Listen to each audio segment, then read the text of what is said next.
Boa noite, meus irmãos. Prazer estar com vocês mais uma vez, agora para o final, né? Passou rápido, não sei. Mas tem sido uma experiência muito boa esses dias com vocês. Fico feliz de ter revisto alguns, conhecido outros. Espero que tenhamos feito boa amizade. Sabem onde me encontram.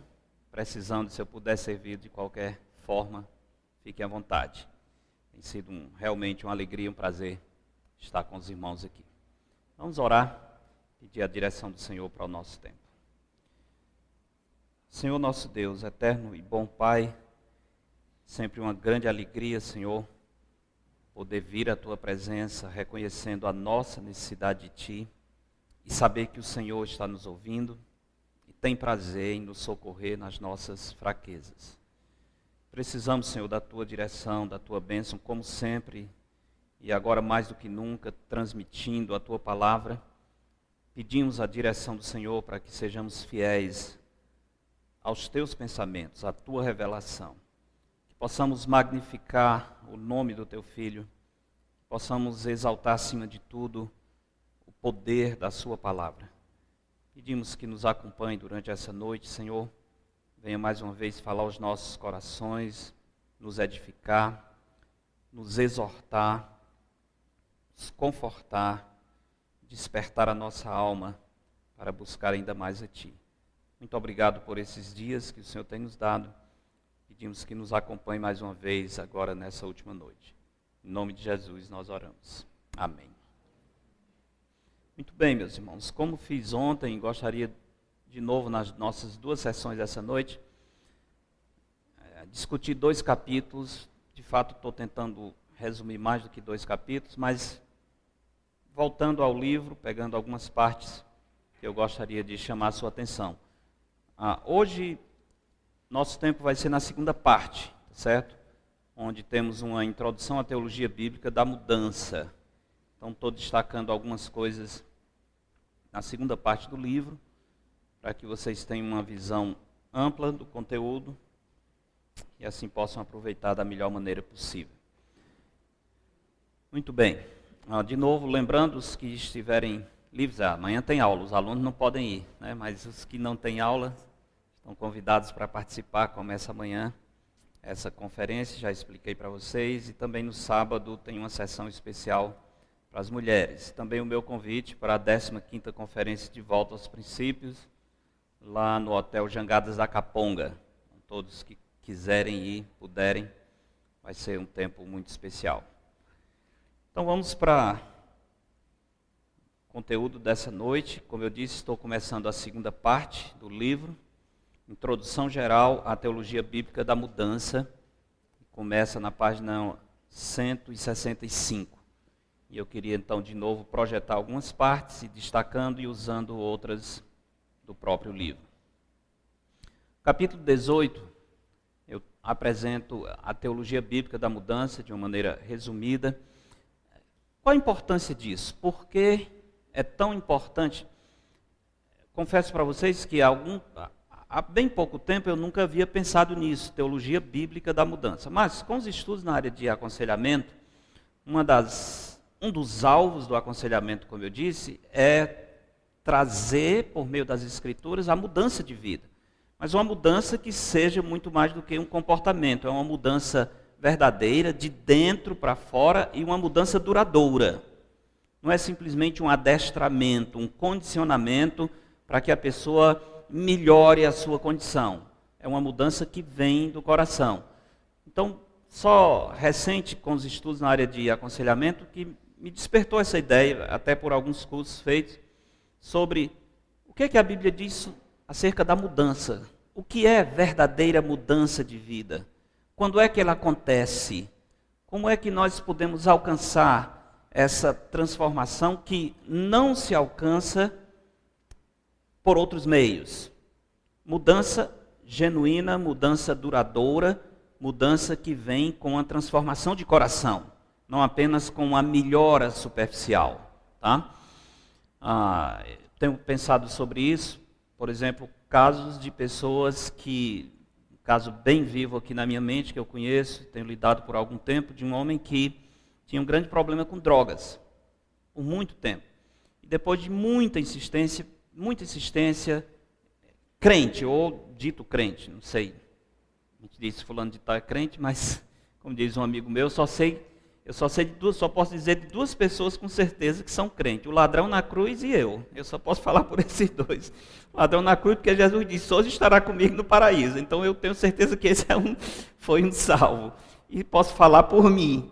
Agora, além disso, eu não posso garantir nada. Mas esse homem, supostamente, um crente, mas vinha através dos anos, com muitas lutas na área de drogas, chegou ao fundo do poço e aceitou ir para uma clínica de recuperação. E ficou algum tempo, nessa época ele não era da minha igreja, estava em outra, mas ainda era um conhecido, a família muito querida, fui visitá-lo, uma situação realmente muito deprimente, muito triste. Passou um tempo, não sei quanto tempo, e se livrou, supostamente, eu acho, ele disse que sim, parou de usar drogas. Depois de algum tempo, voltou a congregar com a gente. O rapaz se livrou das drogas, mas o pecado mudou para outras coisas. Tá? Ele não estava mais apegado às drogas, mas o coração não mudou. E, vez após vez, aparecem os frutos ruins de um coração que não foi transformado.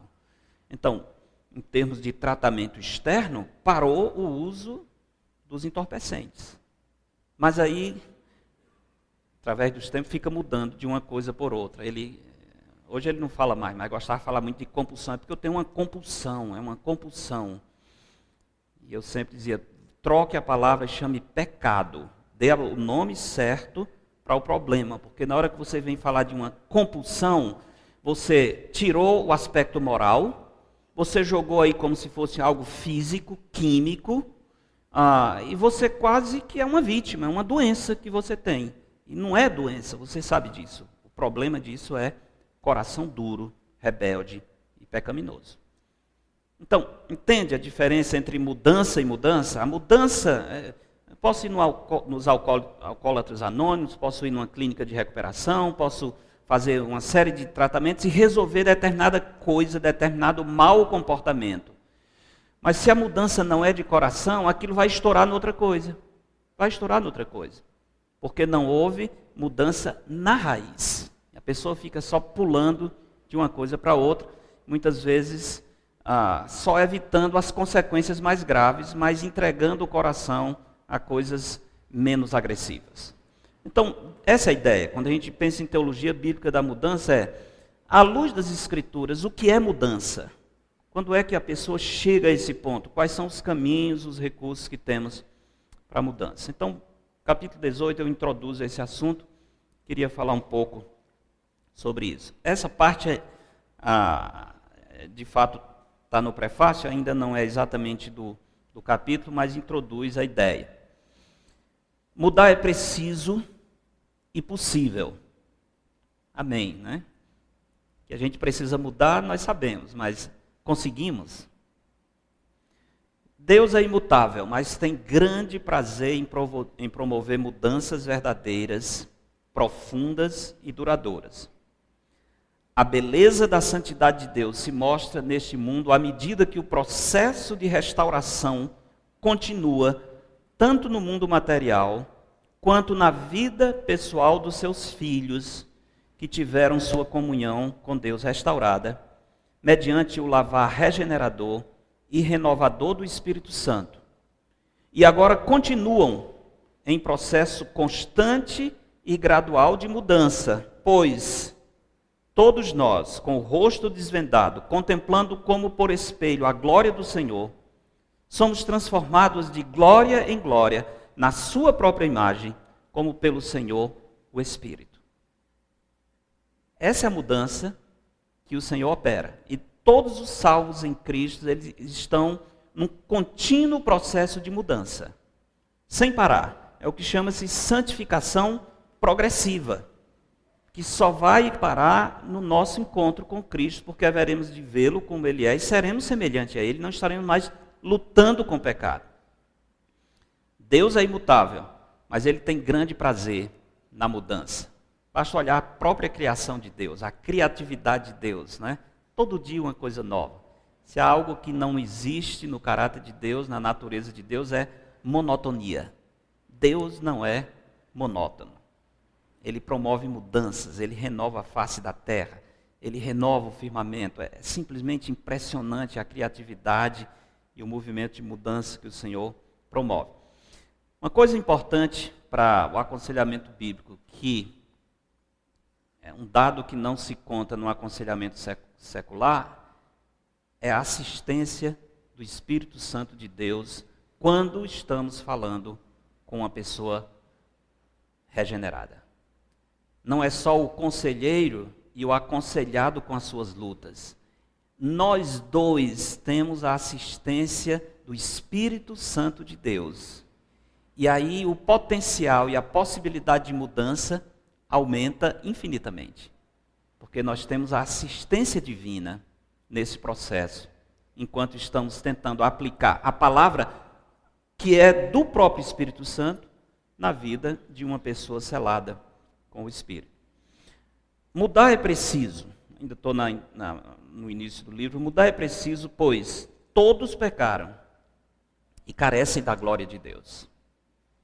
A força desintegradora do pecado faz com que a necessidade de mudança e renovação seja essencial deste lado da eternidade. A rebeldia no Éden não poupou nem a natureza, que, como parturiente sem força para completar o trabalho de parto, geme em agonia. Paulo diz isso, pois a criação está sujeita à vaidade, não voluntariamente, mas por causa daquele que a sujeitou.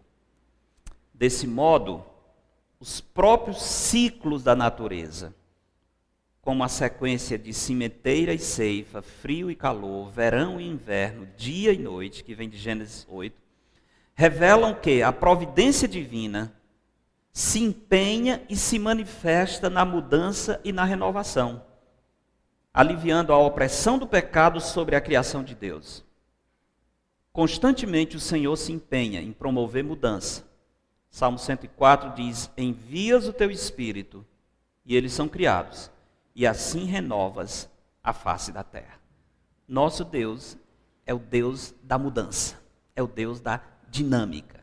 Especialmente nesse mundo caído, em pessoas caídas, a mudança precisa ser constante.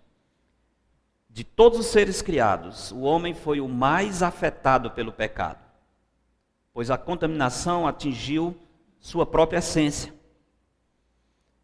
Pecado não é apenas o que fazemos, é o que somos. Ou, talvez melhor dizendo, o que passamos a ser, depois do ato de rebeldia. Desde a concepção, recebemos o código genético da rebelião, sendo programados, entre aspas aqui, para errar, para nos desviarmos da vontade de Deus, não atingindo o alvo de viver para a sua glória. Davi declarou: eu nasci na iniquidade e em pecado me concebeu minha mãe. Por isso precisamos concordar com Salomão, que afirmou: porque para todo propósito há tempo e modo, porquanto é grande o mal que pesa sobre o homem. É preciso mudar. O pecador precisa desesperadamente de mudança, de outro modo morrerá. Nós precisamos mudar, sim. No entanto, se, como diz Salomão, sofremos de um grande mal, nada pode nos ajudar, exceto uma grande solução. Essa é a diferença entre a palavra de Deus aplicada como remédio para a mudança de vida e as teorias humanas. O nosso mal é grande demais para ser resolvido com teorias humanas. Ou seja, não é qualquer sugestão humana que vai apontar a mudança da qual o homem precisa. É necessário algo que vá além da aparência exterior ou do adestramento comportamental. Qualquer tratamento que não alcance a alma humana ficará aquém da transformação de que o homem necessita. Por esse motivo, a proposta do Evangelho, que é fantástica, é nada menos do que um novo nascimento. A mudança que o homem precisa não é uma reforma, não é uma melhora, não é um ajuste.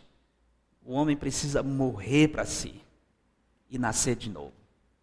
Essa é a única mudança que realmente vai fazer diferença. O resto é tudo paliativo.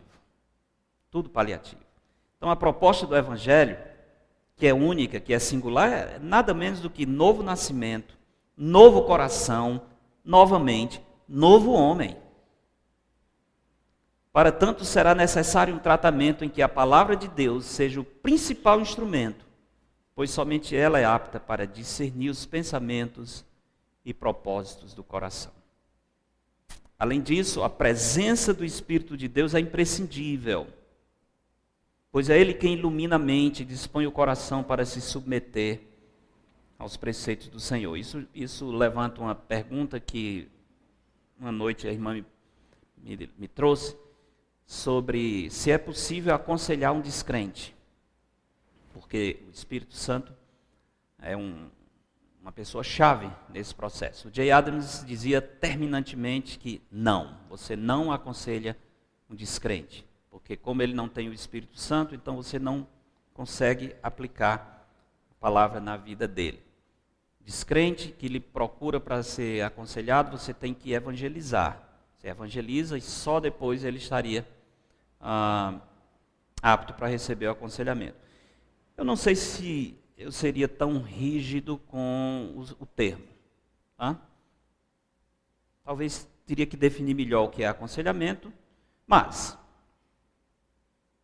eu sei que os conselhos da Escritura, eles vão ser bênção para um crente ou para um descrente. O que a Bíblia diz sobre a vida conjugal serve para um crente e para um descrente. Infelizmente, a pessoa não nascida, ele não vai aproveitar todos os benefícios da Escritura. Ou, talvez vai aproveitar temporariamente, mas aquilo não vai fazer parte dele. Então, pessoalmente, eu não faria essa diferença tão grande. Talvez eu diria, eu aconselho evangelizando. A pessoa está com a dificuldade e eu tenho uma resposta na Escritura para esse problema, ele não é crente, eu faço as duas coisas. Eu mostro o que a Bíblia diz, mas na conversa eu digo agora, para você realmente aproveitar bem isso aqui, falta uma coisa importante, você precisa nascer de novo. Tá? Mas, certamente, para que a mudança aconteça e seja duradoura, a ação do Espírito Santo é imprescindível. Por sua obra santificadora, o Espírito Santo muda os pensamentos, levando o pecador a aborrecer o que antes amava e a amar o que antes aborrecia.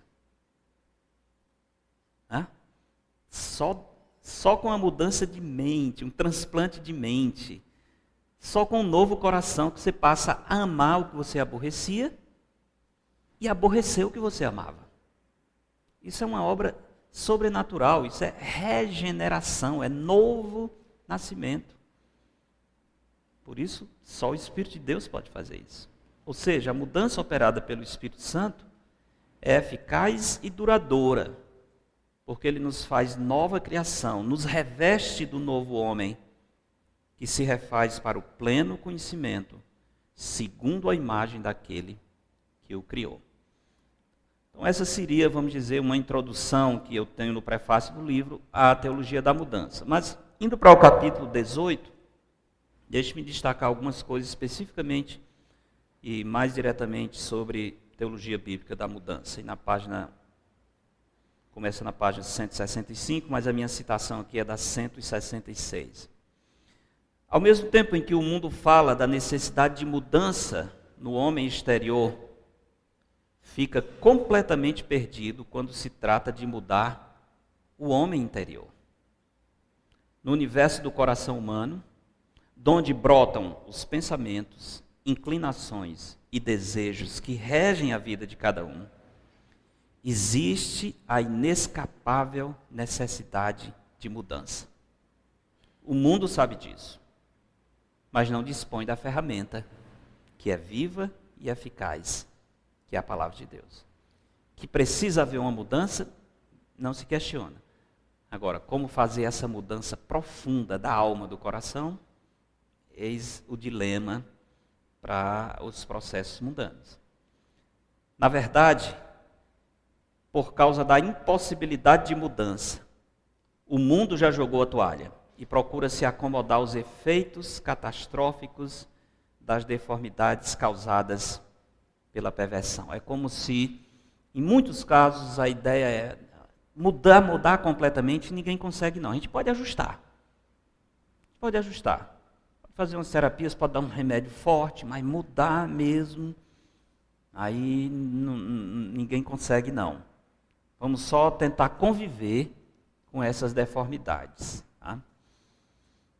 Mais ou menos o que acontece com a situação de violência. Né? Parece muitas vezes as autoridades policiais, eles já se conformaram que resolver não vai. Então a polícia quase que não trabalha com a segurança, mas trabalha com a insegurança. Vamos ver o que a gente pode impedir para que não avance mais, porque resolver essa situação quase já chegou à conclusão que não tem como. Então, sem conceber a possibilidade de mudança real, os mestres do mundo classificam as perversões do coração como algo congênito, ou como um mau comportamento adquirido, que jamais poderá ser vencido. Daí surgem os nomes bonitos, como transtorno, compulsão, resumido, o toque, conceitos elaborados para encobrir a raiz do problema, que é a dureza de um coração rebelde contra Deus. Tá? Não botei aqui o exemplo, mas mencionei dos filhos do trovão. Aqueles homens mudaram. João mudou a sua maneira de ser, vamos dizer, o seu temperamento até. Era um homem explosivo, um homem iracundo, um homem de pavio curto, um homem que não tinha a menor longanimidade, imediatista, explosivo.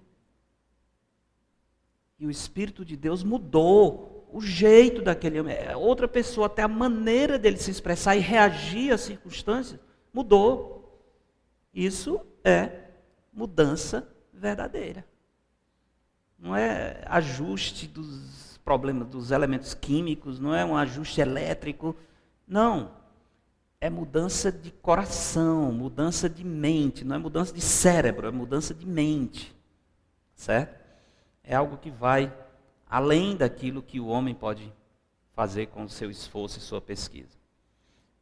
Quando não chamamos pecado de pecado, enganamos o pecador e tiramos dele a chance de alcançar a bênção do perdão. Porque o mundo aboliu a palavra pecado. Só que está com problemas, vamos dizer, o grande problema dos nossos dias, problema de gênero, a área de gênero, homossexualismo e tal. Claro que a visão humana, não temos pecado. Aliás, uma obra muito interessante do pastor John MacArthur é Sociedade Sem Pecado. Não sei se já leram, se não leram, vale a pena. Onde ele basicamente tenta argumentar que um dos grandes problemas do nosso tempo é que aboliu-se o conceito de pecado. Então, se não é pecado, não tem um fundo moral, não existe um problema na relação com Deus. Se não é pecado, ele não vai confessar. Se ele não confessa, ele não vai receber o perdão. Dar outro nome para pecado não é fazer o bem para o pecador, é fazer o mal. Está fazendo mal, está dando o diagnóstico errado, está tirando a bênção da culpa que pode levá-lo a cair aos pés do Senhor, pedindo perdão e recebendo a graça do Senhor. Mas se é uma doença, se é um problema genético, por que eu vou em busca do perdão de Deus? Não tem nada a ver, é uma coisa puramente natural. Mudando sobre a mudança, eu conto a história do Sérgio, claro que é outro nome. As histórias aqui eu não inventei nenhuma, mas eu inventei os nomes das pessoas. E eu tenho um código, Hoje eu estava pensando, rapaz, se alguém descobrir o meu código, como é que eu boto o nome das pessoas, vai ser um desespero. Porque muitos desses ainda estão por perto de mim. Mas eu espero que ninguém vai ser tão curioso para qual é a técnica que ele usou para dar. Porque eu tenho a norma, quando eu mudo o nome, tem algo que está relacionado com o nome do sujeito, porque daqui a 10 anos, quando eu ler, eu tenho que lembrar quem era o sujeito. Mas vocês nem têm nem noção, não adianta, não tem nem perigo, tá certo? Saber quem é o Sérgio. Mas eu conto a história do Sérgio, aqui, na página 166. Tá? Mudando sobre a mudança. Eu tenho um parágrafo em cima, logo abaixo desse título, que eu digo: quando encaramos o assunto de mudança ou de transformação pela perspectiva bíblica, o cenário muda consideravelmente. Vejamos o caso a seguir. E aqui eu relato esse caso que eu conheço. Sérgio foi criado num lar mundano. Seu pai, homem de muitas mulheres, era assinante de revistas pornográficas, as quais ficavam à disposição dos filhos adolescentes. Não só ficava à disposição, como o pai incentivava os filhos a consumir esse material. Sérgio se envolveu precocemente com o vício da pornografia. Prática que aprendeu por instrução direta e exemplo do próprio pai. O preço da impureza foi terrível. Sérgio passou a usar mulheres como seres descartáveis. Interessantes apenas enquanto pareciam proveitosas para suprir os seus desejos pervertidos. Considerava as mulheres como seres inferiores, porque a pornografia faz isso com a mulher. A pornografia torna a mulher um ser inferior, uma coisa, um objeto para ser consumido. Eu acho que uma das grandes pensamentos, fundamentos que nós devemos ter para nos prevenir contra a pornografia é exatamente pensar: eu estou degradando a imagem de Deus na mulher. Isso é uma degradação da imagem de Deus.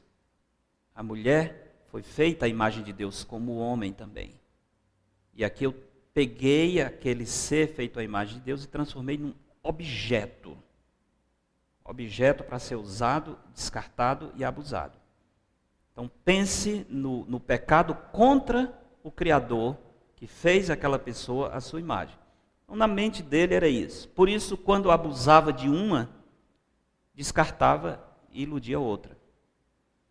Sérgio viajava pelo Brasil e tinha um alvo abominável: possuir pelo menos uma mulher em cada estado do país. Esse era o alvo dele, né?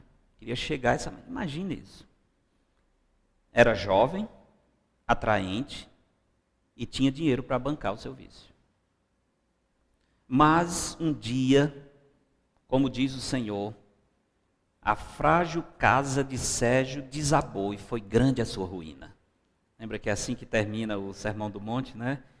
A casa que estava sobre a areia caiu. E não só caiu, o Senhor diz, foi grande a sua ruína. Depois de ter destruído 2 casamentos e estando sem dinheiro, sem saúde, sem atrativos físicos, separado dos filhos, Deus o alcançou com o Evangelho. Eu não conto a história, mas até me arrepio quando eu lembro como Deus alcançou esse homem. Eu gosto de ouvir o testemunho de salvação de pessoas e os modos inusitados, como você diz assim, essa era a última pessoa do mundo que você podia imaginar que iria ter algum contato com o Evangelho e que, se por acaso tivesse, teria o menor interesse no Evangelho.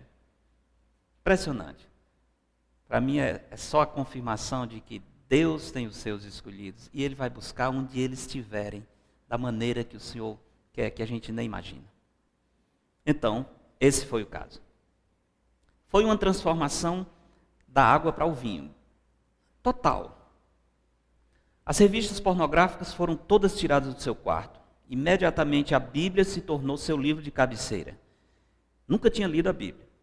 Em cerca de 6 meses, Sérgio leu toda a Bíblia pelo menos 2 vezes. Veja que fome, né, que o Senhor deu para ele.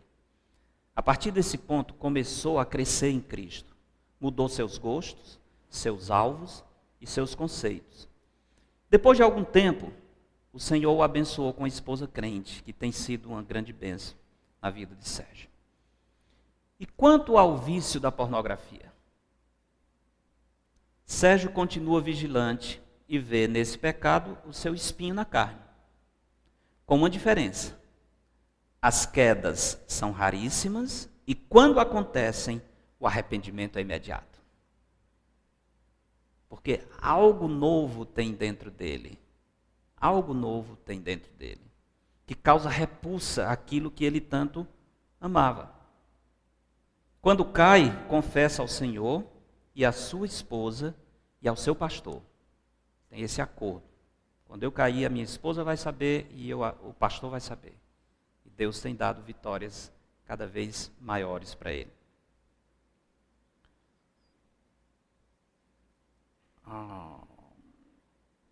Diferente do que diz a tradição dos alcoólicos anônimos, Sérgio não vive matando um leão a cada dia.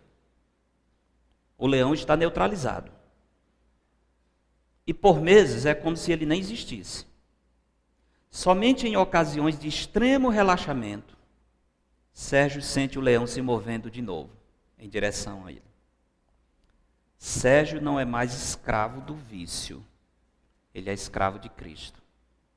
Tropeça, mas imediatamente reconhece o pecado. O arrependimento vem, o Espírito Santo incomoda e ele deixa. Isso não havia antes, tá? Então, alguma coisa mudou nesse homem. Alguma coisa mudou e uma mudança que só Deus poderia fazer.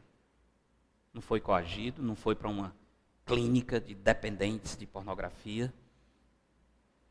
Foi Deus trabalhando. 100%? Não. Mas eu gosto de uma expressão do Schaeffer naquele livro Verdadeira Espiritualidade. É um livro fantástico também. Verdadeira Espiritualidade do Francis Schaeffer. Lá no final ele fala da cura substancial. Nessa vida talvez não teremos a cura total, mas teremos a cura substancial dos problemas que nós enfrentamos por meio do Evangelho. Então temos aí uma boa ilustração da mudança da obra de santificação progressiva operada pelo Espírito Santo.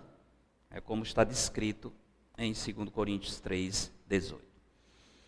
Capítulo 19, pulando rapidamente só para resumir, o título é Disposição para mudar segundo a Bíblia. No fim do capítulo 18, vocês têm o livro, vão notar, na página 169, 170, eu transcrevi o velho hino, o poder do sangue. Porque realmente, esse hino fala do poder do Evangelho, o que Cristo faz. E especialmente quando ele diz, do teu pecado te queres livrar, né? É isso que nós estamos querendo? Seu sangue tem poder. Sim, tem poder.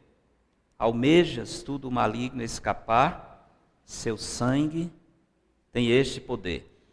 Depois, o coro, queres com tua vaidade acabar, seu sangue tem poder, sim tem poder. Vícios, paixões, queres tu dominar, seu sangue tem esse poder.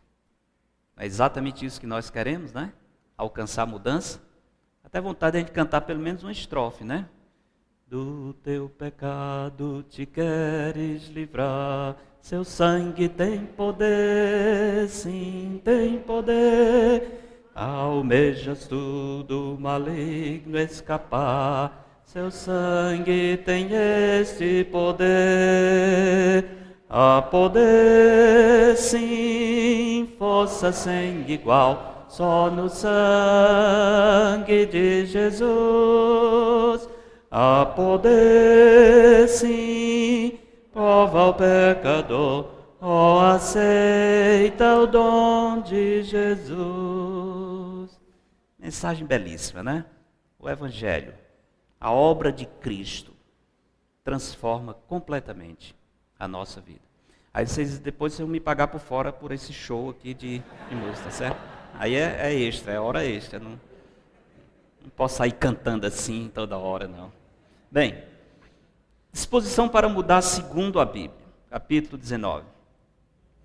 Pergunta é, queremos mesmo mudar? Porque eu tenho encontrado muita gente, eu até conto 3 histórias nesse capítulo, uma de contato meu, outros da Bíblia, de pessoas que falam que querem mudar, mas na verdade não querem. Então é imprescindível nós investigarmos, ok, você reconhece o seu problema, sim, de fato está disposto a mudar, porque não é também a coisa assim, o Espírito Santo faz a obra, então pronto, arma a rede, espera aqui, eu vou dormir com todos os meus pecados, meus problemas, e acordo sem nenhum... Não é assim que funciona. Não é assim que funciona as Escrituras. Tá certo? Nós não somos um robô também.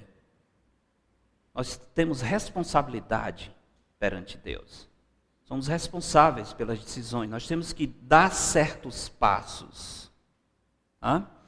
Então, é sempre bom estar certo de que a pessoa de fato quer mudar e está disposto a passar pelo processo bíblico da mudança. Como eu digo aqui, mudar é necessário, mas não é fácil. O pecado normalmente se gruda ao nosso coração de maneira intensa, com o propósito de modificar nossa própria identidade em Cristo. Suas ramificações são inúmeras, penetrantes e perigosas. Como água que procura o seu próprio nível e penetra em qualquer pequena fissura numa encanação. O pecado sabe achar os caminhos obscuros da nossa alma, a fim de estender seus tentáculos e causar morte espiritual. Então, é preciso conhecer a grandeza do problema e encarar essa luta espiritual contra o pecado. A luta contra o pecado é uma ferrenha e poderosa batalha, pois envolve um combate intenso contra o nosso coração duro, cego, tolo e corrompido. Aí estão as referências que descrevem o nosso coração assim. Bem como uma luta espiritual contra as forças espirituais do mal. O pecado é um mal que se tornou congênito. Ele não apenas descreve o que fazemos, mas aquilo que somos. Texto famoso, Romanos 3, a partir do verso 11, onde o apóstolo Paulo diz, não há nenhum justo, nenhum sequer, não há quem entenda, não há quem busque a Deus, todos se desviaram, a uma se fizeram inúteis, não há quem faça o bem, não há nenhum sequer, não há nenhum para fazer um chá. Essa é a situação. Ninguém fica fora disso, é o que nós somos, não é? E a descrição continua lá em Romanos 3, que a boca eles têm cheia de maldição e miséria, desconhecem o caminho da paz, a sua língua tem veneno de víbora. Que ser tão estranho é esse? É o pecador. Essa é a descrição do homem natural, essa é a descrição também da velha natureza, com a qual a gente continua lutando. Tá lá, Romanos 3, 11 a 12. Por isso precisamos tanto da graça de Cristo. Dependemos completamente de Cristo. Eu sempre acho bom quando, em aconselhamento, a pessoa chega ao ponto de dizer assim, eu não consigo, eu estou aqui porque eu já tentei tudo, mas eu não consigo. Eu lembro, uma vez, tivemos uma situação assim em casa, tentando ajudar a nossa filha, há 13, 14 anos, não sei, mas tinha grandes problemas, nada de pecados assim, estranhos, aparentemente é uma jovem, adolescente muito decente e tal, mas nós que somos pais e convivemos, a gente sabe, conhece o coração um pouco mais, e a gente não se conforma com o comportamento externo. Não é? Lembra aquele livro do Paul Tripp, Pastoreando o Coração da Criança. Muitos pais ficam tranquilos só com o comportamento externo, está tudo bem, mas não procuram entender e perceber o coração. Mas a gente nota, por um olhar, pelos gostos, por um comentário, pelo relacionamento com os colegas, a gente nota o coração dos filhos. Pela reação com os pais, com os irmãos. E eu lembro bem que um dia minha esposa estava realmente desesperada. De fato, nós estávamos morando nos Estados Unidos nesse tempo, fazendo o mestrado, puxadíssimo, só faltava explodir a cabeça. Eu estava voltando da aula cansado, tudo que eu queria era tomar uma sopa, que nem lá tinha sopa, nossa, né? Tudo, comida de plástico, negócio sem graça. Mas faltando aquele cuscuz com feijão, né? Um ovinho assim. E ela estava desesperada. Eu lembro muito bem, sentada chorando, e disse: eu não sei mais o que fazer. Eu não sei o que fazer com a nossa filha. Tenho tentado, tenho lido a Bíblia, tenho dado livros para ela ler, mas o coração é igual, é duro. A atitude, a maneira como se relaciona com os outros meninos, o ar de superioridade, a soberba, eu não sei o que fazer mais, realmente eu não sei. E nós ficamos conversando na sala e nós não sabíamos que ela estava escutando. Né? E ela estava escutando. E foi interessante dessa vez, porque ela saiu do quarto e estava chorando mesmo. E eu lembro bem quando ela disse: eu não consigo.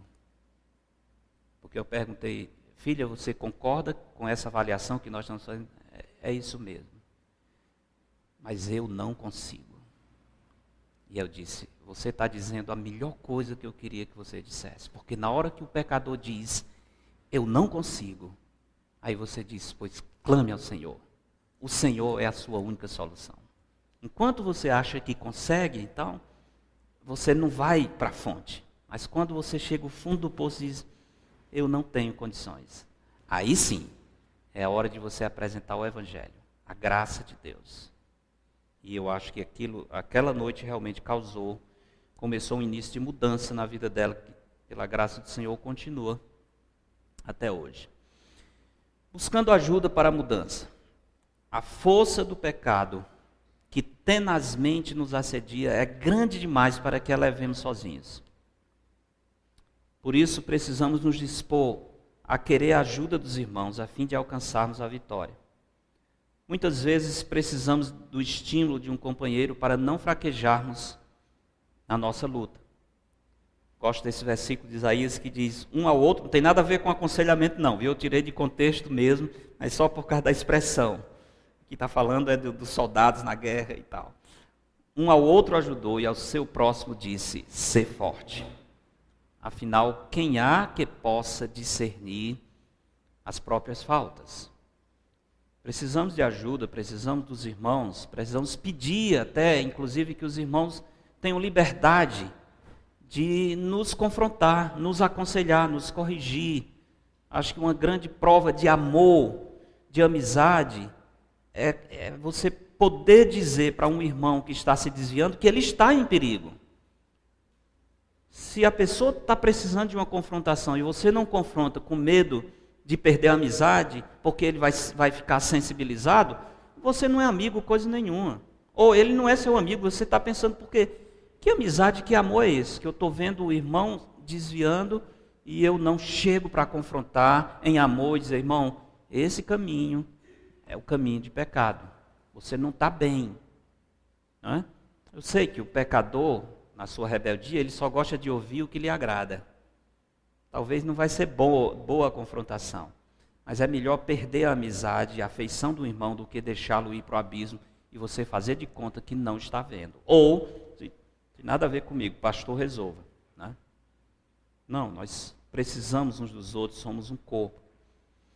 Ser confrontado e receber com mansidão a confrontação são indicações de sabedoria, conforme nos ensina o livro de Provérbios. Afinal, Provérbios 12:1 diz: quem ama a disciplina, ama o conhecimento, mas o que aborrece a repreensão é estúpido. Eu sei que nós não gostamos da repreensão, mas quando eu sou uma pessoa tão dura, tão fechada, que ninguém me repreende, eu sou um estúpido.